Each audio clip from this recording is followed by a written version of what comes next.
The air in the Jurassic Park Visitor Center hummed with a quiet, almost suppressed energy.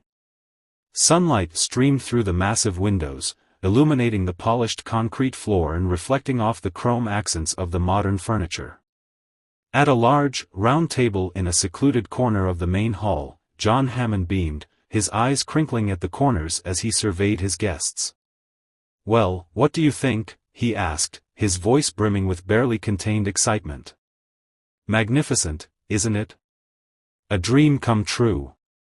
Around the table sat Alan Grant, his face a mask of stoic observation, Ellie Sattler, her eyes wide with a mixture of awe and apprehension, Ian Malcolm, leaning back in his chair with an expression that could only be described as amused cynicism, and Donald Gennaro, a lawyer whose pragmatism was battling with the sheer wonder of the situation. "It's certainly something, John," Ellie said, choosing her words carefully. "The advancements you've made in genetic engineering are groundbreaking. But..." She hesitated. "I still have concerns. About the ecosystem, about containment, about the sheer unpredictability of it all." Hammond waved his hand dismissively. "Nonsense, Ellie, utter nonsense. We've taken every precaution.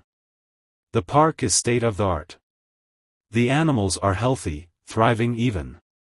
What could possibly go wrong?" Malcolm chuckled, a low, rumbling sound. "Oh, John, where do I even begin?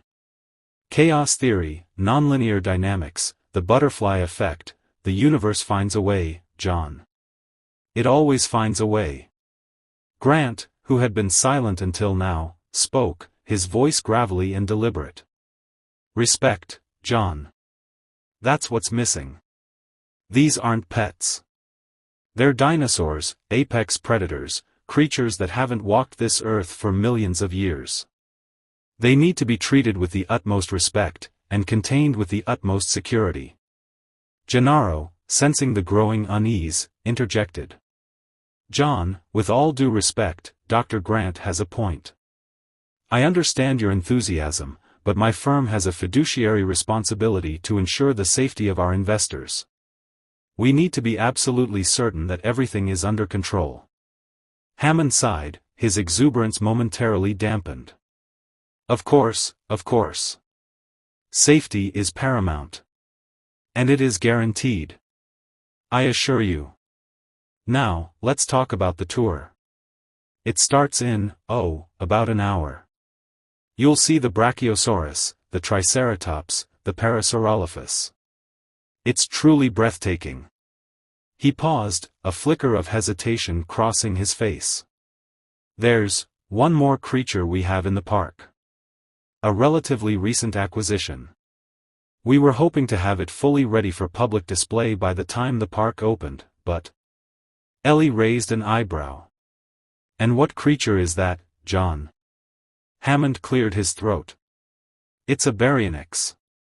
A magnificent specimen. Quite unique." Alan's head snapped up. He knew the Baryonyx. A large, fish-eating theropod, with a distinctive long snout and a massive claw on its thumb. He'd only seen partial skeletons, never a living specimen. "The Baryonyx? I wasn't aware you had one," Alan said, his voice laced with curiosity. "Where is it located?"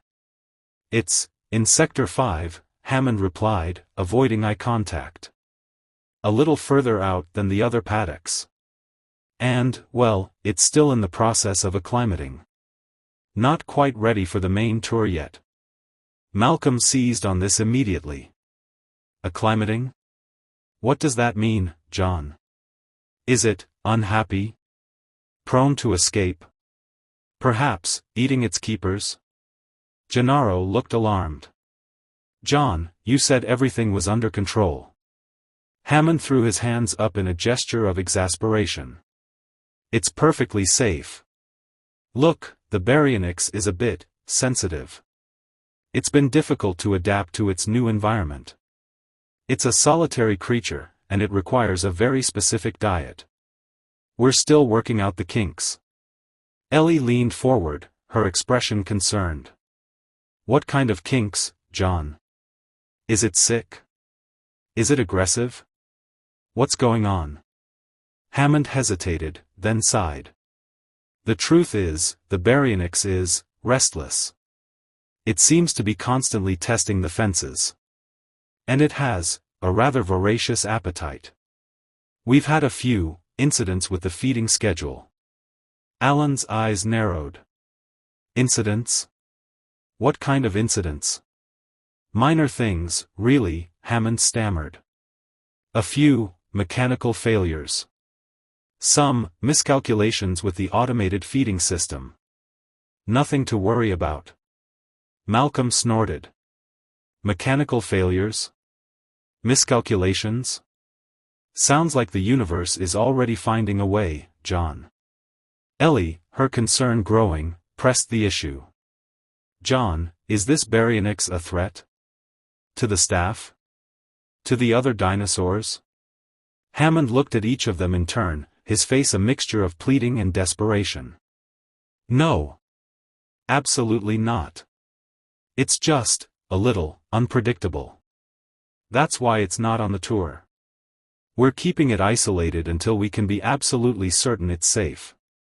So, you're telling us, Alan said slowly, that you have a large, potentially dangerous predator, which you haven't fully contained, and which is exhibiting signs of aggression, and you're just hoping it will calm down? Hammond swallowed hard. Essentially, yes. But we're working on it. We have increased security measures in Sector 5. We've reinforced the fences. We're adjusting the feeding schedule. We're doing everything we can. Silence descended upon the table. The weight of the situation hung heavy in the air. Ellie felt a chill run down her spine. The idyllic vision of Jurassic Park she had entertained moments ago was rapidly dissolving, replaced by a gnawing sense of unease. Malcolm, ever the harbinger of doom, broke the silence. Well, that's just Prime. A giant, angry dinosaur, lurking just outside the main attraction. What could possibly go wrong? He repeated, his voice dripping with sarcasm.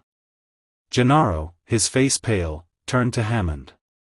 John, I have to insist. We need to reassess the security protocols. We need to know exactly what measures you've taken to contain this Baryonyx. And we need to be sure they are adequate. Hammond, his shoulders slumped, nodded slowly. Of course, Donald. Of course. Anything you need. But please, don't let this one, minor setback, derail the entire project. This park is my life's work. Alan, his mind racing, spoke up. I want to see Sector 5. I want to see the Baryonyx enclosure. I need to assess the situation for myself. Hammond hesitated. Alan, I don't know. It's non-negotiable, John, Alan said, his voice firm. I can't in good conscience endorse this park if I'm not convinced it's safe. And that means seeing the Baryonyx. Ellie nodded in agreement. I'm with Alan. We need to know what we're dealing with. Hammond sighed, defeated. All right. After the main tour. We'll go to Sector 5. But I must warn you, it's not a pretty sight. It's still under construction. As Hammond spoke, Ellie couldn't shake the feeling that under construction was an understatement. She imagined the Baryonyx, a creature of immense power and primal instinct, pacing restlessly in its enclosure, testing the limits of its confinement. A shiver ran down her spine. The universe, she suspected, was already finding a way. And she had a feeling that way was going to be paved with chaos, teeth, and scales. The idyllic dream of Jurassic Park was rapidly turning into a potential nightmare, and the lunch they were sharing suddenly tasted a lot less appetizing. The tour was about to begin, and the real adventure, the dangerous one, was just getting started.